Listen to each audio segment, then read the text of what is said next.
I'm Una Morera. This is a podcast about growing up as a Tibetan Buddhist in America.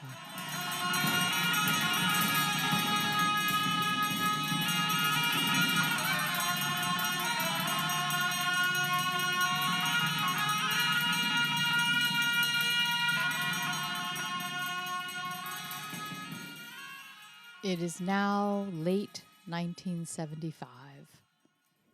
Steven Spielberg's movie Jaws is in the theaters. Francisco Franco, the legendary Spanish dictator who has been in power for 36 years, has died and been embalmed inside a mountain. Ford is president in the United States, and it's the end of the Vietnam War. 0 meters away from it now, just you from there. All right, what's one then? All right, give me some cover.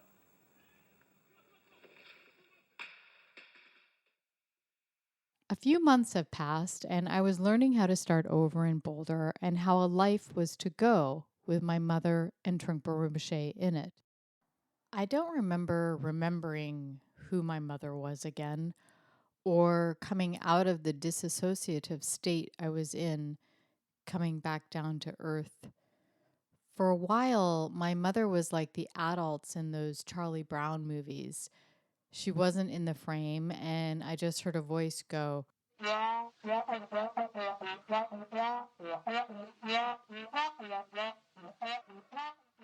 at some point, she simply appeared to me, and then she was who she was to me again, probably because life kept going, kept moving, and I didn't have a choice but to go with it. My mother lived in a house with a number of roommates who may have been college students.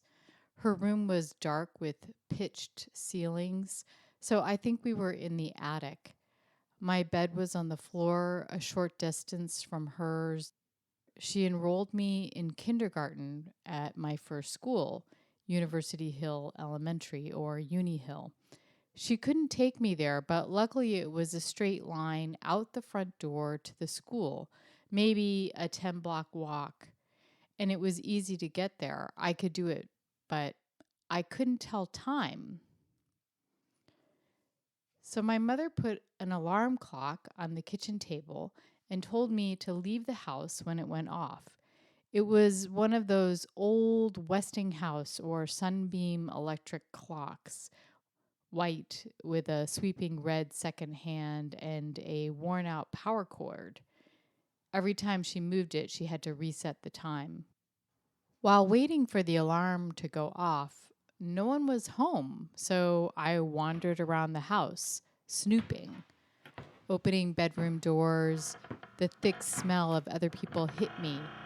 I saw clothes on the floor, an unmade bed, dresser drawers left open.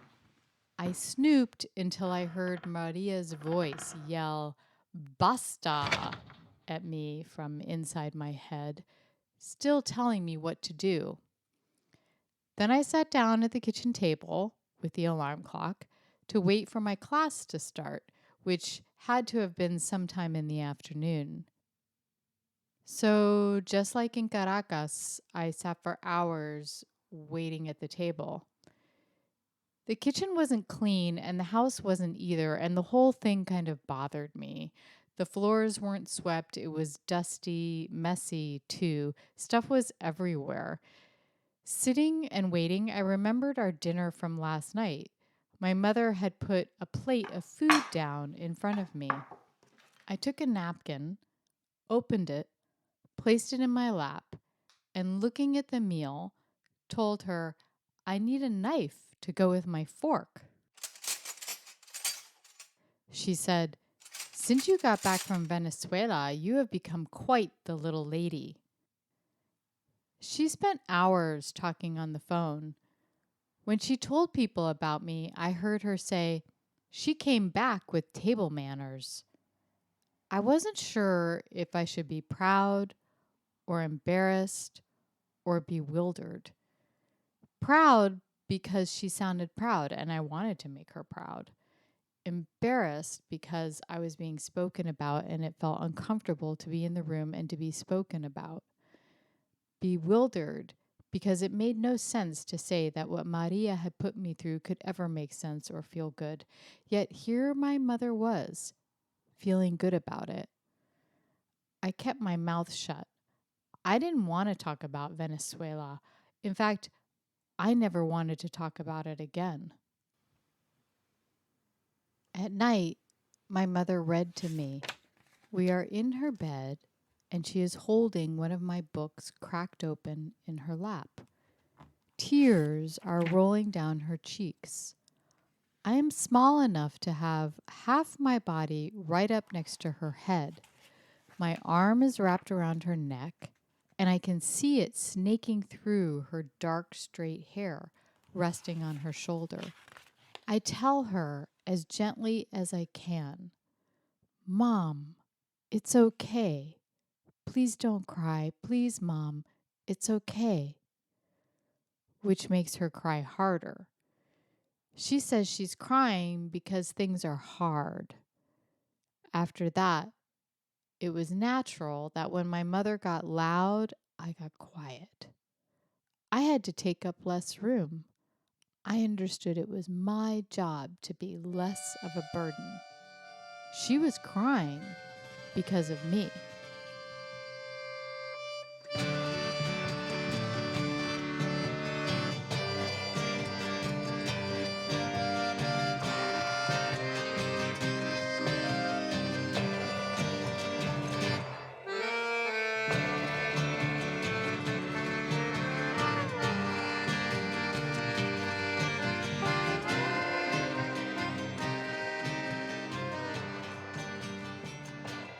I still hadn't met Trungpa Rinpoche, but my mother brought me along to many of the events she attended with him. These were Dharma talks where he sat up on a stage talking and everyone sat at his feet listening attentively and taking notes.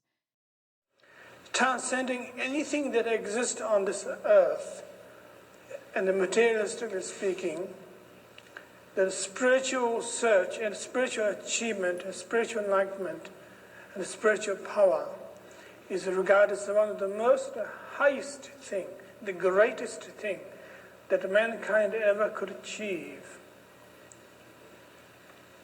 That is true. Enlightenment is the highest thing that we could ever achieve. Beyond being president, beyond being millionaire, beyond being whatever, great poet, great writer, whatever. If I became needy or disruptive while he was talking, my mother hissed into my ear, "Children should be seen and not heard." She's ditched me before. It would be easy for her to do it again, and I live in a semi-permanent dread that she will do it again, feeling that that day is never far off, just around the corner, always moving towards me. And it was. I learned not to bother her at Dharma talks and to go looking for the other kids. The previous year at the bus hangar, I had found them playing in the parking lot between the cars. Now, wherever Trungpa Rinpoche taught, empty lobbies, hallways, stairwells, sidewalks became our playground. At 1111, an office building downtown where most of the Dharma talks took place, we played in the lobby on the second floor. I knew it was downtown because it was surrounded by parking meters. When we went there, my mother didn't want to pay, so we'd drive around looking for a free parking spot, which usually meant parking a number of blocks away and walking downtown. I would learn later on that this was the first permanent home for Naropa Institute, and 1111 referred to the address, 1111 Pearl Street, which is now the home of the Boulder bookstore. And if you go upstairs and turn right at the top of the stairs, you can still enter the big room where Trungpa Rinpoche was teaching in those early days in Boulder. If you look up at the windows, you can still feel what it felt like to be there.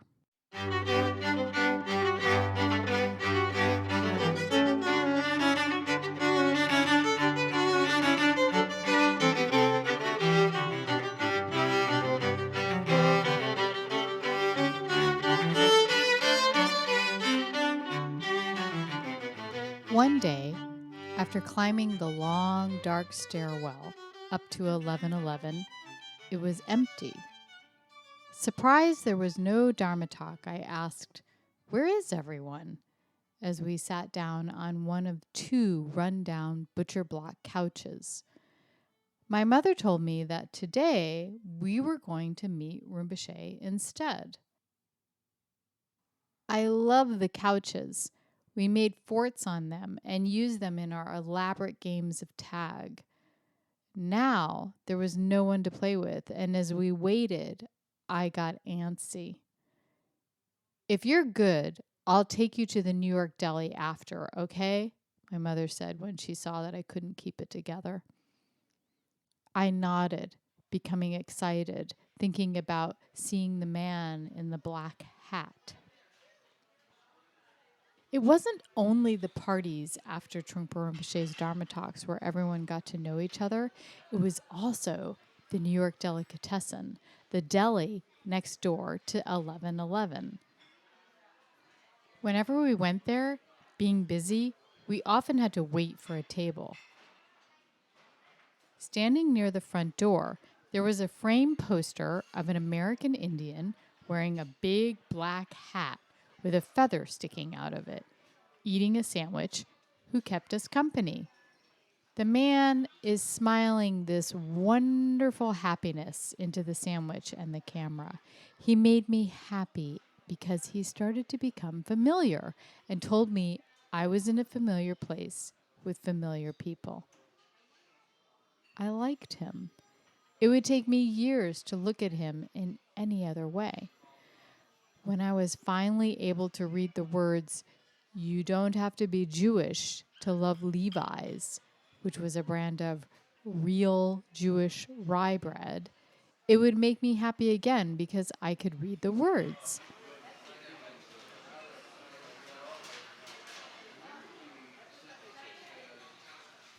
Anyway, that afternoon, I got excited as we waited in the lobby at 1111 to see the man with the black hat.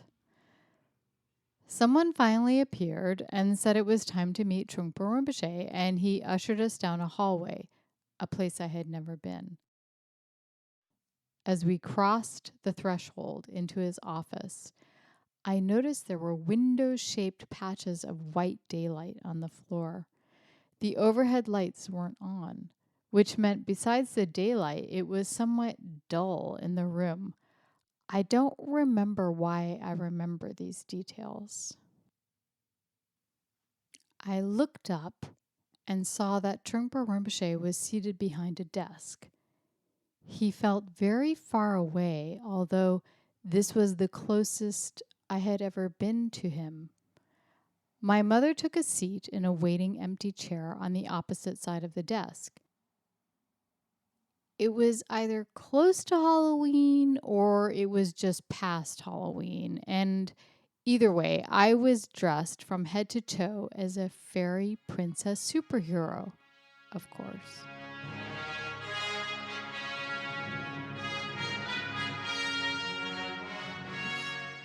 My white lacy dress from Maria was a ball gown. My nails were painted with a marker. I pretended my headband was a tiara and used a pencil as a magic wand. Always keenly aware of what my mother was doing and saying. At some point, I felt her become obsequious and wondered why. Her voice was soft. She was less in front and more behind. I had never seen her like that. A Baba Yaga fawning to a unicorn.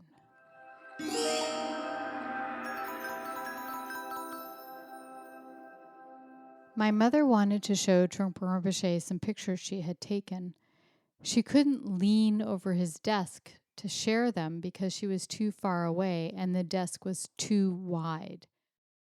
I was given the task of walking a picture over to Trungpa Rinpoche's side of the desk, handing it to him, and running back to my mother for the next picture. Doing this a few times, I got a better look at him. He barely moved at all. He wasn't animated like I was. His skin was darker than mine, and he had the most beautiful, thick, black hair. It was so thick. Up close, his features, lips, eyes, nose, mouth, were huge, not little like mine, and they were oily like Santiago's had been. He wore eyeglasses, and they seemed to bother him a bit, sliding down his nose. He wore a suit and tie. As I handed him the pictures, I saw gold rings on his fingers and noticed his nails were not trimmed. In fact, they were quite long and shaped like bridges and not roads, rounded and not flat, like mine. He had a stumpiness to him, a solidity, concentrated and heavy. He wasn't heavy fat. He was heavy solid. He didn't shake in the wind, going this way and that, like other grown-ups. Like I said, he barely moved. But when he did move, that also meant you noticed it more. At a certain point, Trungpa Rinpoche leaned over as I approached him with a photograph and tilted his head down to see me. He looked at me straight in the eyes while his troublesome glasses slid down his nose, and as he reached up to slide them back, he slowly remarked in a high, thin, almost shrill voice, "You're so helpful." She was suddenly too stunned to say anything. Could he see the fairy princess superhero? He looked right into her eyes, and his words told her he could see all the effort she had been making to save her mother and save the world. Of course, she knew that he meant she was being helpful by passing the pictures back and forth. She knew that. But he let her know that she wasn't invisible. He saw her, plain as day, like no one else ever had before. Of all the people she had met up until that moment, she knew he was different. And though her mind stopped, dead halt, after he spoke, her superhero body reacted on its own when her little hand, with its sparkly colored fingernails, opened up wide and stunned as a flower would in the sun to receive the full heat of his words and to get her mother's picture back. Is it possible another adult could have noticed me and said the same thing, perhaps even using the same words? Probably. But it was the theater Trungpa Rinpoche created of his attention. He was deliberate, which was riveting. It felt like those magical moments when I sat on the edge of my seat, becoming completely engrossed in a story. The story had me in its hands. From that moment on, Trungpa Rinpoche had me in his hands.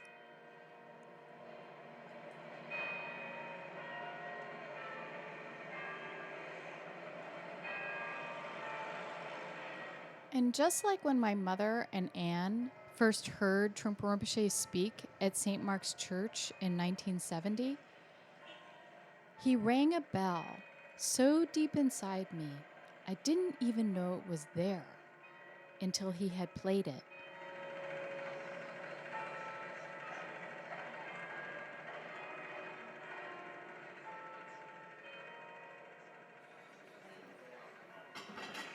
After the audience, as my mother had promised, we went to the New York deli.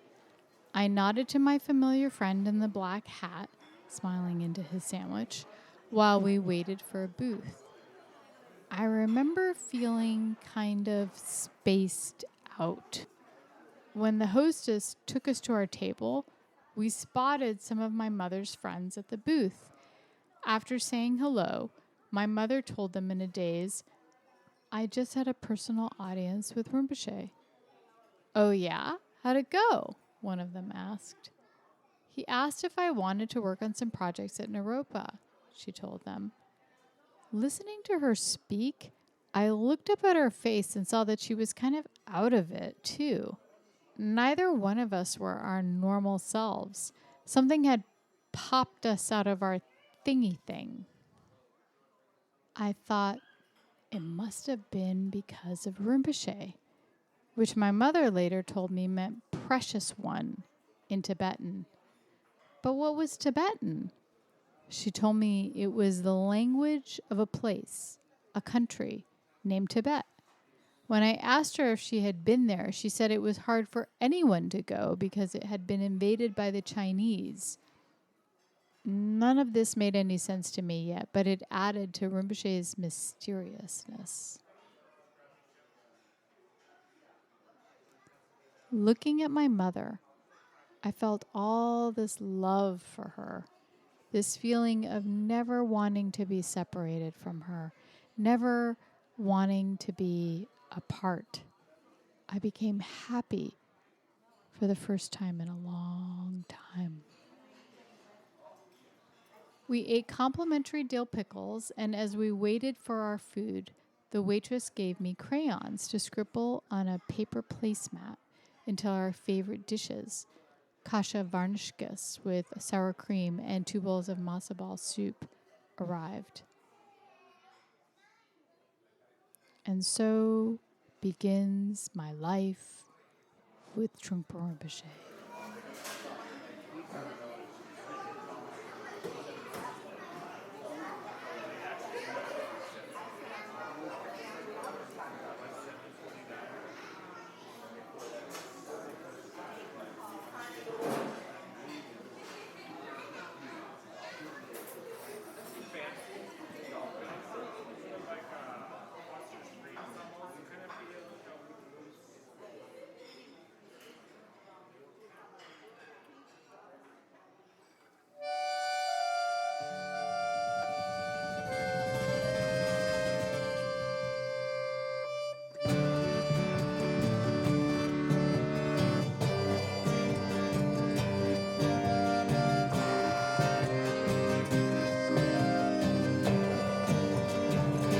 Our theme music is Vampire Tango, written and produced by Ryder Cooley and the Dust Bowl Fairies. Buy their music at dustbowlfairies.com. That's Dust Bowl, FAERIES.com. Dustbowlfairies.com. Produced and written by Una Morera.